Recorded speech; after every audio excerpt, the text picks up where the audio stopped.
Start.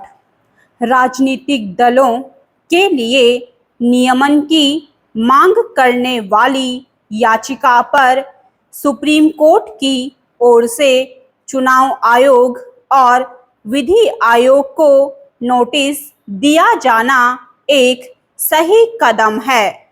इस मामले की प्राथमिकता के आधार पर सुनवाई होनी चाहिए, क्योंकि ऐसे लोगों की संख्या बढ़ती जा रही है जिन्होंने राजनीति को धंधा बना लिया है।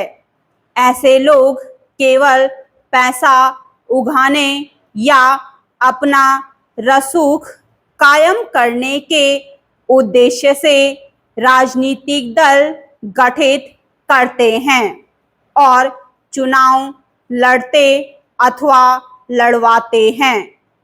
राजनीतिक दलों के नियमन की मांग करने वाली याचिका के अनुसार काले धन को सफेद करने वालों के साथ अलगाववादी तत्व भी फर्जी राजनीतिक दलों का गठन करने लगे हैं और इनमें से कुछ अपनी राजनीतिक सक्रियता के नाम पर पुलिस सुरक्षा भी हासिल कर लेते हैं।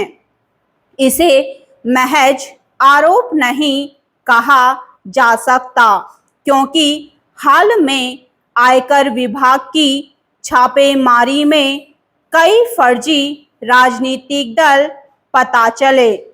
कुछ समय पहले अकेले उत्तर प्रदेश में 20 ऐसे पंजीकृत और गैर मान्यता प्राप्त राजनीतिक दलों का मामला सामने आया था, जो दानदाताओं से चंदा लेकर उसका एक हिस्सा अपने पास रखकर शेष राशि दानदाताओं को वापस कर देते थे।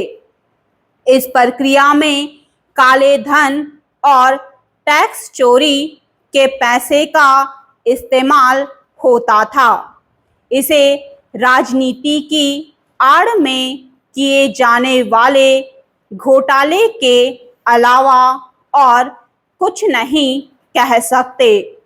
राजनीतिक दल गठित करके गैर कानूनी काम करने का धंधा इसीलिए फल फूल रहा है क्योंकि कोई भी व्यक्ति या व्यक्तियों का समूह अपना संगठन बनाकर उसे राजनीतिक दल के रूप में पंजीकृत कराने के लिए स्वतंत्र है। देश में ऐसे ना जाने कितने राजनीतिक दल हैं जो कागजी हैं और जो एक अकेले व्यक्ति द्वारा ही संचालित होते हैं। यह ठीक है कि विश्व के सबसे बड़े लोकतंत्र में किसी को भी राजनीतिक दल बनाने और चुनाव लड़ने का अधिकार होना चाहिए, लेकिन इसके कुछ तो ठोस नियम कानून होने चाहिए। चुनाव आयोग अपने यहाँ हजारों की संख्या में पंजीकृत राजनीतिक दलों के दर्जे को तब तक समाप्त नहीं कर सकता जब तक वे 6 वर्ष तक कोई चुनाव ना लड़े। कागजी दलों के लिए इस शर्त का दुरुपयोग करना बहुत आसान है। कागजी राजनीतिक दल इसलिए गठित होते हैं क्योंकि उन्हें टैक्स में छूट के साथ कोई विशेषाधिकार भी मिलते हैं। यदि राजनीति करने के नाम पर की जाने वाली मनमानी पर रोक लगानी है तो चुनाव आयोग को अधिकार संपन्न बनाना होगा। यह ठीक नहीं कि कोई मान्यता प्राप्त दल कितनी भी देशघाती हरकत करे, चुनाव आयोग के पास उसकी मान्यता खत्म करने का अधिकार नहीं।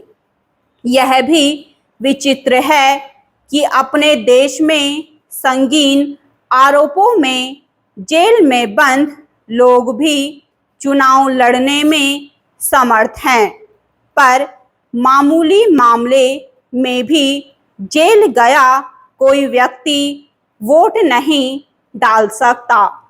स्टॉप।